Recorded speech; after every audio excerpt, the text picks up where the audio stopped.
Our next topic today is building your soil. And Darren and I were just talking about this a little bit off camera.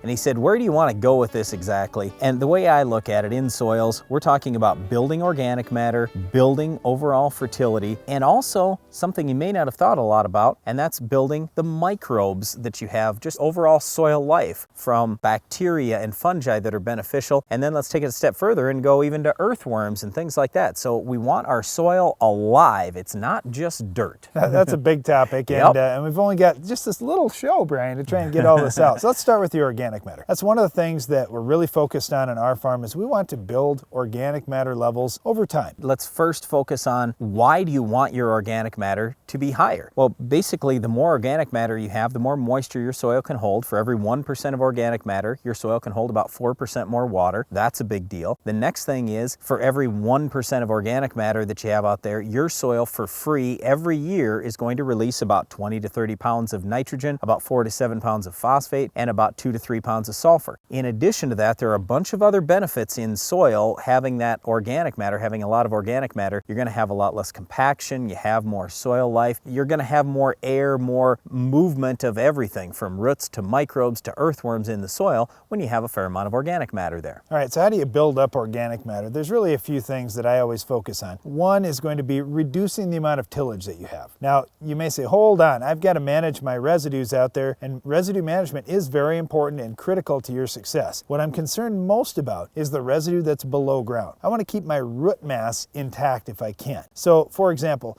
let's just say you're chopping silage and you're taking all the above ground residue off.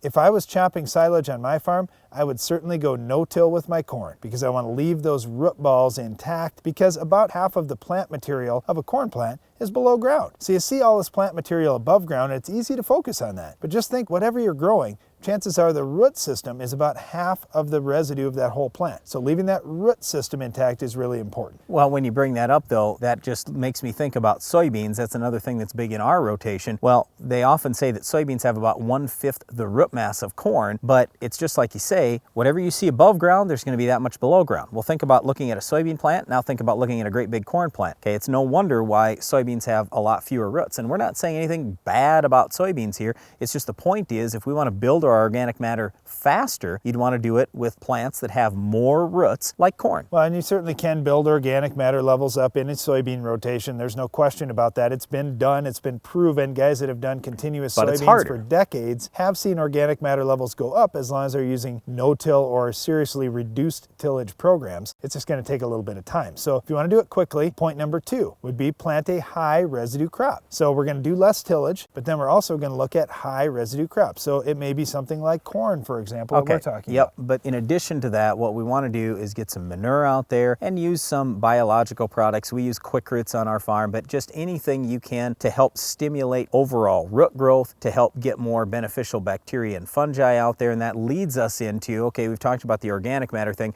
Let's talk about those soil microbes. How are we going to get more soil microbes, more earthworms in the soil? You know, it really kind of comes back to what you just said about organic matter. You want to reduce your tillage. You want to plant crops with lots of roots. You want to use some biological products. You want to use manure. So about all the same stuff we're doing to build organic matter, we're going to do that to build our microbes as well. That's all good, but you also have to think about things on your soil test like soil pH. If you've got a pH that's way off the charts high or way off the charts low, you're going to have a hard time keeping anything living out in your soil. I agree with that 100%, but the first thing I always think about there is drainage. If I have poor drainage, that means I have no oxygen or little oxygen in the soil, and when that happens, it kills a lot of my soil microbes, it kills plant roots, it doesn't allow organic material to break down and become organic matter. That's all bad news. So you've got to have good drainage in your soil if you want all this to occur. Our biggest concern for you is we want you to be really careful when you're building your soils that you don't have a whole bunch of erosion, because if you have a lot of phosphorus and potassium and other nutrients in that top inch of soil and that washes down the hill, where do you think your nutrients went? Number 1, you lost money because there go your nutrients.